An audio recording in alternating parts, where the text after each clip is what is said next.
Yo, what's poppin', my people? It's your boy Crooks the Great, back at you guys with another banger of a UFC 4 video.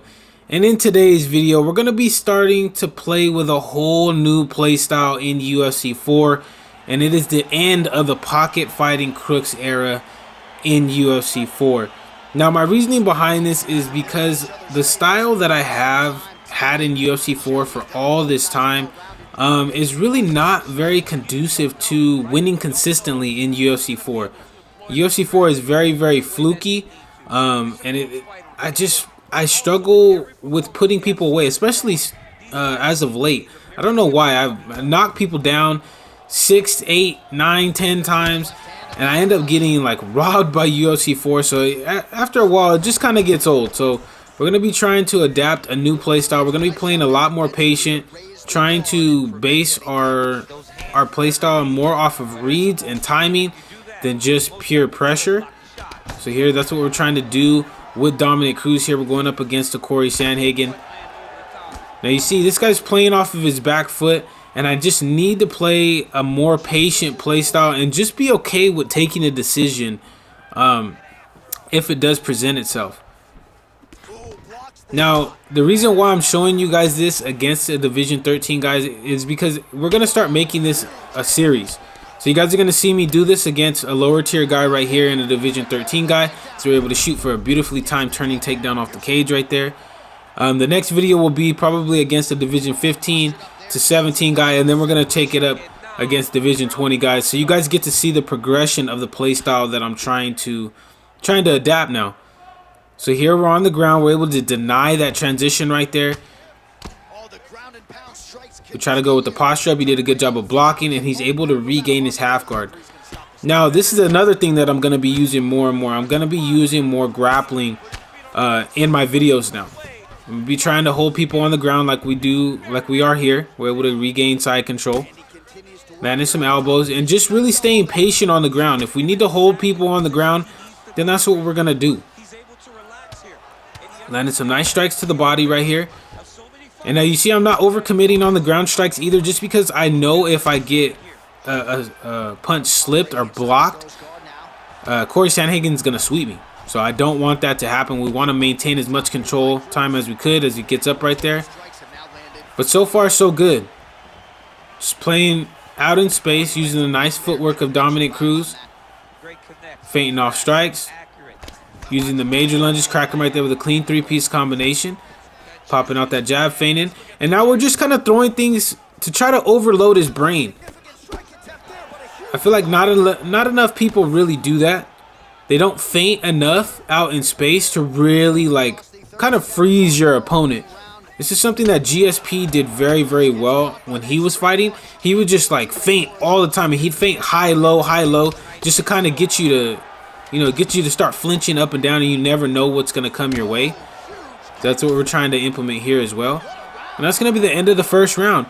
Now, very solid first round from us there. We landed a lot of clean, damaging strikes. As you see us time out that beautifully timed calf kick right there. And we were able to hit the turning takedown off of the cage as well. So I have a feeling here in the second round, it's going to set us up for a very good, a very easy flowing second round, just because my opponent has to think about everything. He's got to think about the low kicks. He has to think about the combinations to the head, as well as he has to think about the takedowns as well. So we're going to try to take advantage of that and start implementing a game plan on the fly.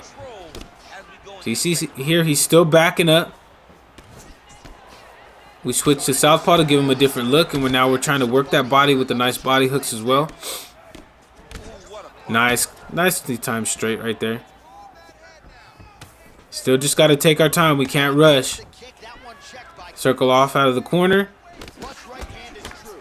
He's just popping out a lot of jab straights, and we could potentially catch him with a head kick too as he's circling out, because he's circling out to our rear head kick side. So if we're able to land that, we can get some solid damage off. I'm not gonna lie to you guys. So we're just still feigning. Nice body hook right there by us as he moved into it, and he's circling off into that rear body hook as well. Crack him right there with a clean two-piece combination. Now we're applying a little bit of pressure, but you notice how I'm not just staying in the pocket throwing a shit ton of strikes like I would normally do. And that's the progression that you guys are gonna see with this playstyle that I have. I'll occasionally be in the pocket, but my playstyle is not going to be based around high volume pressure striking. So here we're still just taking our time, working the body. Crack him right there with a nicely timed straight into a rear body kick. Nice jab calf kick as he tried to slip off. And now you can see this guy's really committed to backing up and trying to circle off as we crack him right there with that clean rear roundhouse kick to the head. That's what we said that we were trying to do earlier, but he's able to slip that straight strike and get us in the full mount right here. He's going to go for a sub, but our stamina is very high, so I'm not really too worried about him actually getting this armbar from full mount. And I think he knows it, so he goes ahead and cancels that right there. We're going to regain our half guard. And we're just going to stay patient here because we are winning this round. We can't take too much damage on the ground and pound here because it'll negate what we're doing. But he decided to get up and then jump into full guard. I don't understand what in the hell his thought process was behind that. But it is what it is. It is what it is. It worked out in our favor, so I ain't going to complain too much. But here we're doing a real good job of preserving a lot of our stamina. Our health stats are looking pristine. So here he's starting to throw a jab, rear hook, and then a jab straight immediately after it as he's circling off, because that jab straight is ridiculously fast. So we just need to be aware of that as well. And we're trying to finish. We're trying to get finishes. Just because I'm implementing a new playstyle doesn't mean that I'm still not going to try to get finishes, guys. That is not what I'm getting at. We're still going to be looking for finishes, but you know, if they're not there or they're not going to present themselves like they did in that round, we're not going to be pushing them too hard. That's going to be the end of the second round. We did catch him and knock him down with that beautifully timed straight rear head kick to the head. And that won us that round. So right now I think I'm up 2-0. This guy's going to need to do something, adjust his play style in order to win this third round. So we have to be ready for that. And that's something that I preach on my streams as well. If you're up in rounds in any fight, you have to understand, especially heading into the last round of a fight, guys are going to start trying to go for the gusto. Smart people, smart guys are going to start trying to go for the gusto, yo. Because they realize, hey, this play style ain't working. They're going to try to come out and finish you. And it's going to change the pace of the fight dramatically if they're trying to win like that. So we just need to be prepared for that mentally. So that way if we need to switch it on, we can.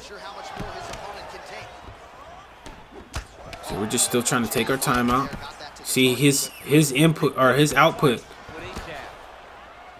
is starting to increase real heavy. He's starting to throw a shit ton of strikes. And maybe that's what he was preserving his stamina for, but we actually make him pay right there with a nicely timed calf kick, get that leg rock off. He's moving his head off. Now we're going to apply a little bit of pressure, but notice we reset out of the pocket there for a split second. But here, now we're applying a little bit of pressure, trying to get him to make a mistake. But we do back up out of the pocket right there, let it reset. Not throwing too many strikes into the block, going to the body, then back up to the head with the nicely timed combinations. Crack him right there with a good uppercut straight. So now we're sitting pretty. We got a leg rock, so we're winning this round. And this guy doesn't look like he's really in a hurry to try to get a finish, which is real surprising. Real surprising. I thought he would have came out and tried to be pressuring a little bit more with Corey Sandhagen, or, you know, trying to work the legs. Normally when you use Dominick Cruz, people will work the legs, but, you know, I don't really know what this guy's game plan really was heading into this fight. So here we're just still taking our time, trying to pop out those jabs. Throwing a little bit more volume than what we did in the last round, and applying a little bit more pressure. Right there, nice jab hook as he retreated. And like I said, he's still going with that jab rear hook into the jab straight combination as he's circling off. So we're getting our damage into his block and then retreating, and that seems like it's a very good strategy to have in this fight. So he switches to orthodox finally. We make him pay with a ducking straight as he went for the jab straight combination. Still trying to slip off. Going down to the body. Nice jab straight. Nice rear hook as we try to go with a straight to the head right there by my opponent. Not gonna lie. Hit it with a nice calf kick again. And I think he finally switched stance because that rear leg is chewed the fuck up. Just really just taking our time and really just being very methodical and very surgical with it. Crack him right there with a clean hook. Hurt him, but we're not going to be able to get the finish right there. Gonna hold him up against the fence. Now we're gonna try to break the block down just a little bit, but he's slipping off everywhere. And that's gonna be the end of the third round. We ended that fight very, very dominantly. We got a clean knockdown off the rear hook. So let's see what the judges say about the fight. If we don't win this fight, I'm gonna throw my damn controller. I'm not gonna lie, because I should have won this fight.